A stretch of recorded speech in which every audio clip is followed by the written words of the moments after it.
तो हेलो तो दोस्तों, तो class 12 chapter 5 magnetism and matter के बारे में पढ़ेंगे। ठीक है, तो सबसे पहले देख लेते हैं कि मैग्नेटिज्म होता क्या है। Property of matter which attract the pieces of iron and steel. मतलब एक मैटर की प्रॉपर्टी होती है जो कि आयरन और स्टील के पीसेस को अट्रैक्ट करे, वैसी प्रॉपर्टी को हम बोलते हैं मैग्नेटिज्म।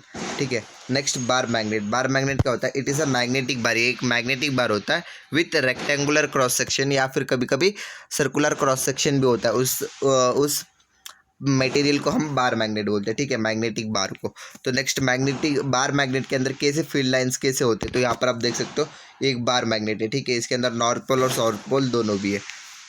तो इसके अंदर से मैग्नेटिक फील्ड साउथ पोल के अंदर से एंटर करेंगे और नॉर्थ पोल से एग्जिट करेंगे। ठीक है, ऐसे होती field lines, magnetic field lines. तो ठीक है, आप यहाँ पर देख सकते हो। तो इनकी प्रॉपर्टीज़, फील्ड लाइंस की प्रॉपर्टी के बारे में बात करें। ठीक है, तो प्रॉपर्टी इनकी चार मेन प्रॉपर्टी होती है। पहली प्रॉपर्टी, फॉर्म क्लोज्ड लूप। ठीक है, ये कभी भी ना एक जगह से स्टार्ट होकर दूसरी जगह पे एंड नहीं होते। ये कभी हर बार ये एक जगह से स्टार्ट हो गया और उसी जगह पे आके एंड हो जाएंगे। ठीक, क्लोज लूप फॉर्म करते हैं।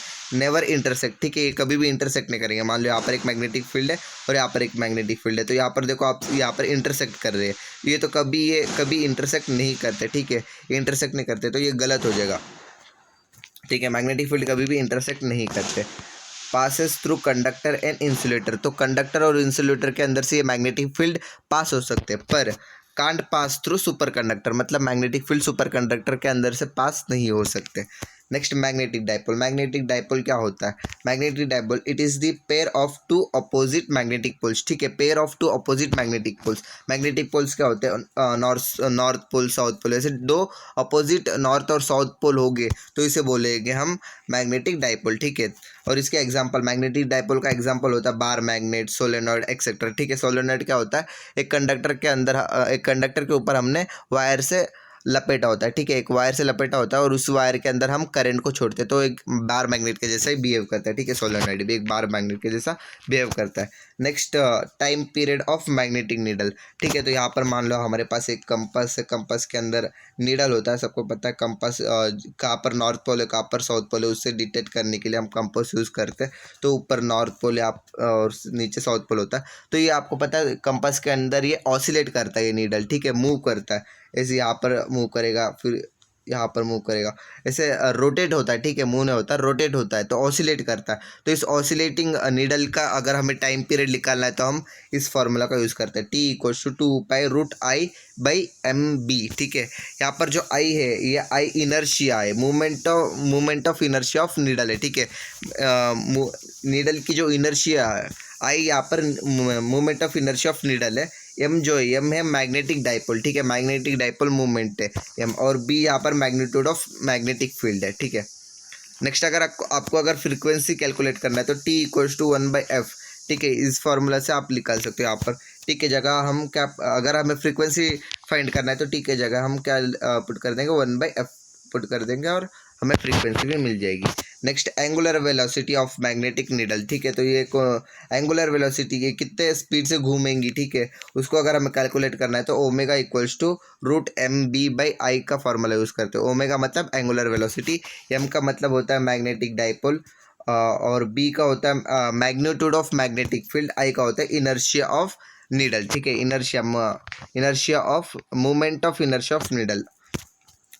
नेक्स्ट, अगर हमें मैग्नेटिक पोटेंशियल एनर्जी फाइंड करना है, ठीक है, मैग्नेटिक पोटेंशियल एनर्जी कितनी होती है, तो इसको हम यू से डिनोट करते हैं, और U equals to -mb cos theta. ठीक है, -mb cos थीटा से हम potential energy, magnetic potential energy को हम कैलकुलेट कर सकते हैं। यहाँ पर m होता है मैग्नेटिक डाइपोल, b होता है मैग्नीट्यूड ऑफ मैग्नेटिक फील्ड, और cos थीटा। ठीक है, यहाँ पर cos थीटा लिखा है, दिख नहीं रहा होगा, cos थीटा। ठीक है, u इक्वल्स टू -mb, यहाँ पर माइनस है, -mb cos थीटा। ठीक है, u equals to -mb cos theta. Theta कहाँ से निकालेंगे?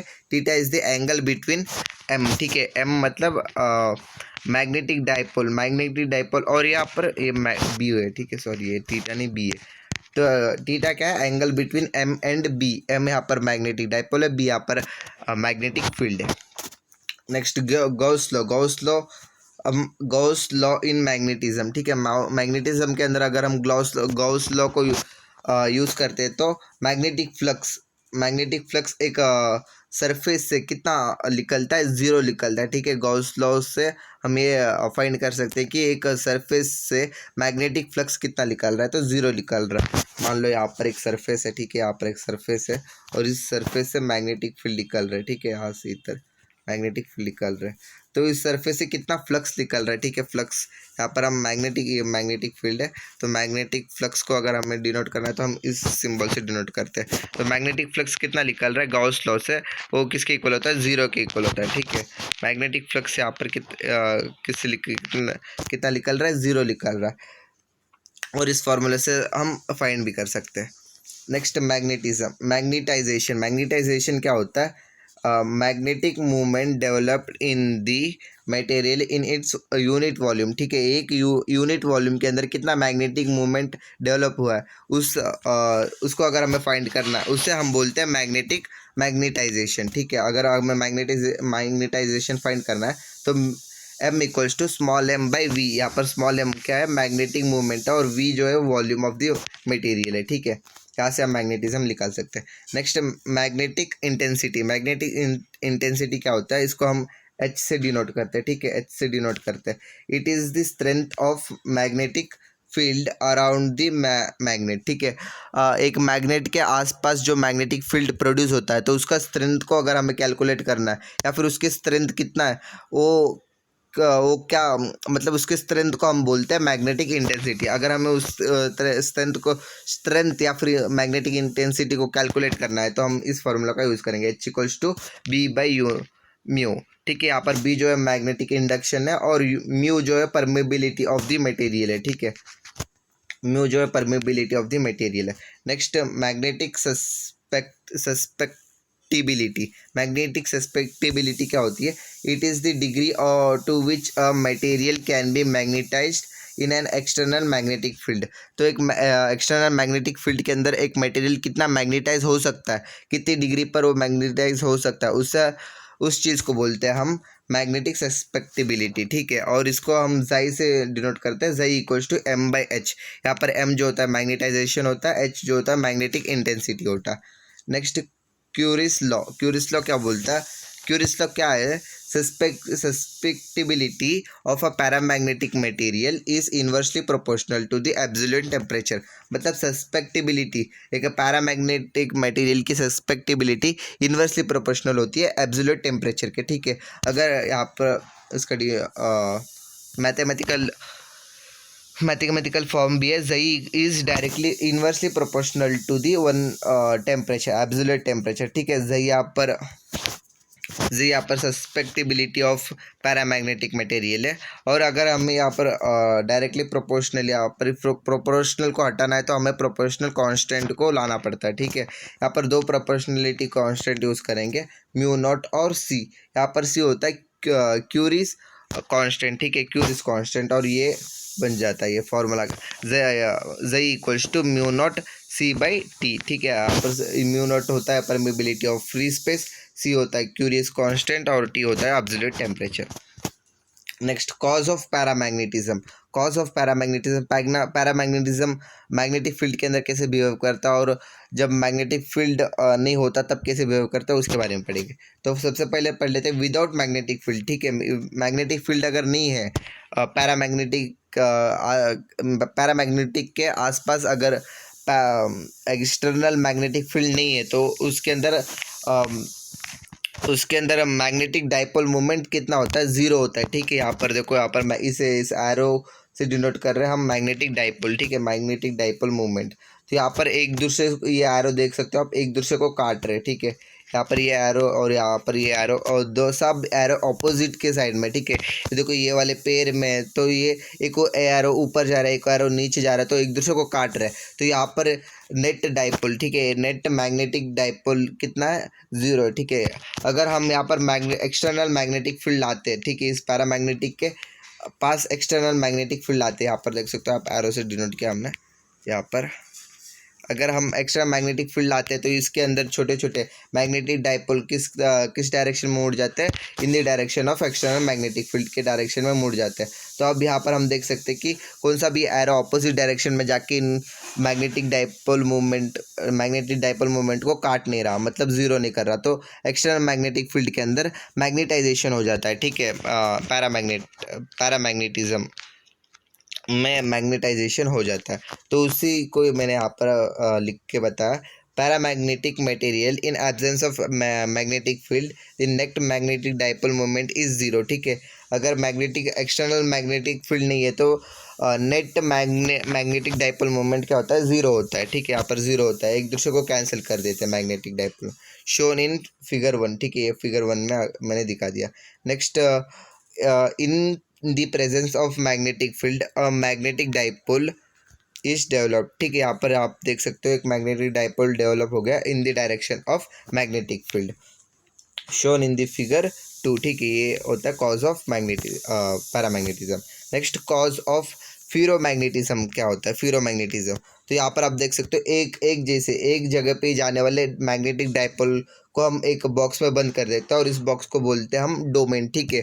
अगर मान लो यहाँ पर एक सरफेस है, इसके अंदर यहाँ पर पूरा का पूरा ऐसे डाइपोल जा रहा है, तो ये पूरा का पूरा सरफेस क्या हो जाएगा, एक डोमेन हो जाएगा, क्योंकि यहाँ पर सिमिलर डायरेक्शन में हमें क्या दिख रहा है, हमें मैग्नेटिक डाइपोल मूवमेंट दिख रहा है, ठीक है।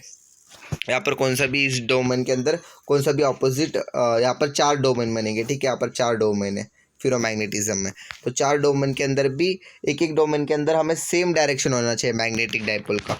तो नेक्स्ट देखते हैं प्रेजेंस और एब्सेंस में कैसे बिहेव करता है। Absence of magnetic field domain arranged in random orientation, ठीक है। यहाँ पर आप देख सकते हो ये डोमेन जो यहाँ पर ये वाला डोमेन का मैग्नेटिक डाइपोल मोमेंट राइट के तरफ जा रहा है, इस डोमेन के मैग्नेटिक डाइपोल नीचे जा रहा है, इस डोमेन के अंदर मैग्नेटिक डाइपोल ऊपर जा रहा है। तो रैंडमली अरेंजमेंट हो चुका है, ठीक है, मैग्नेटिक डाइपोल। और अगर and in presence of magnetic field a giant domain is form, ठीक है, जाइंट डोमेन इज फॉर्म। अगर इस मटेरियल के आसपास अगर हम एक्सटर्नल मैग्नेटिक फील्ड ला दें, ठीक है, इस एक्सटर्नल मैग्नेटिक फील्ड को अगर हम ला दें इस मटेरियल के पास, ठीक है, तो इसका जो डोमेन के अंदर जो यहाँ पर आप देख सकते हो ये नीचे जा रहा था, ये ऊपर जा रहा था, तो ये क्या हो जाएगा, इन the direction of magnetic field ये मुड़ जाएगा, ठीक है। यहाँ पर आप देख सकते हो यहाँ पर ये मुड़ चुका है इन the direction of magnetic field. तो यहाँ पर आप देख सकते हो सब मैग्नेटिक डाइपोल का जो डायरेक्शन है वो एक ही तरफ है, ठीक है, मैग्नेटिक फील्ड के तरफ है। तो ये पूरा का पूरा क्या हो जाएगा, एक जाइंट डोमेन बन जाएगा, ठीक है, ये पूरा का पूरा एक जाइंट डोमेन बन जाएगा। और यहाँ पर जाइंट डोमेन बनने की वजह से मैग्नेटिज्म भी कुछ ना कुछ तो क्रिएट हो जाएगा, ज़ीरो नहीं होगा मैग्नेटिज्म, कुछ ना कुछ तो होगा मैग्नेटिज्म, ठीक है। Therefore magnetization develops in the material, ठीक है, मैग्नेटाइज हो जाएगा ये मटेरियल। नेक्स्ट, कॉजेस ऑफ डायामैग्नेटिज्म, ठीक है, डायामैग्नेटिज्म का कॉज देखते हैं। तो यहाँ पर अगर in the absence of magnetic field magnetic dipole is zero, ठीक है। यहाँ पर आप देख सकते हो डाइपोल जो ऑपोजिट डायरेक्शन में जाके एक दूसरे को काट रहे, ठीक है। तो यहाँ पर क्या हो जाएगा, मैग्नेटिज्म या फिर magnetic dipole, net magnetic dipole कितना है, ज़ीरो है, ठीक है, क्योंकि एक दूसरे को काट रहे हैं एरो, ठीक है।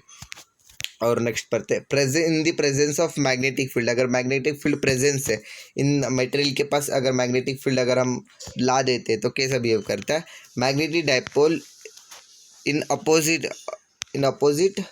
डायरेक्शन ऑफ मैग्नेटिक फील्ड, मतलब मैग्नेटिक डाइपोल जो है वो किस डायरेक्शन में आ जाएगा, opposite to the magnetic field. यहाँ पर मान लो यहाँ पर अगर हमने एक्सटर्नल मैग्नेटिक फील्ड को ला दिया, ठीक है, एक्सटर्नल मैग्नेटिक फील्ड किस तरफ जा रहा है, लेफ्ट टू राइट जा रहा है, ठीक है, लेफ्ट टू राइट जा रहा है। तो यहाँ पर मैग्नेटिक डाइपोल किस तरफ जाएंगे, राइट टू लेफ्ट चले जाएंगे, इन दी अपोजिट डायरेक्शन मुड़ जाएंगे, ठीक है, मैग्नेटिक डाइपोल किसके अंदर, डायामैग्नेटिक के मैग्नेटिज्म के अंदर।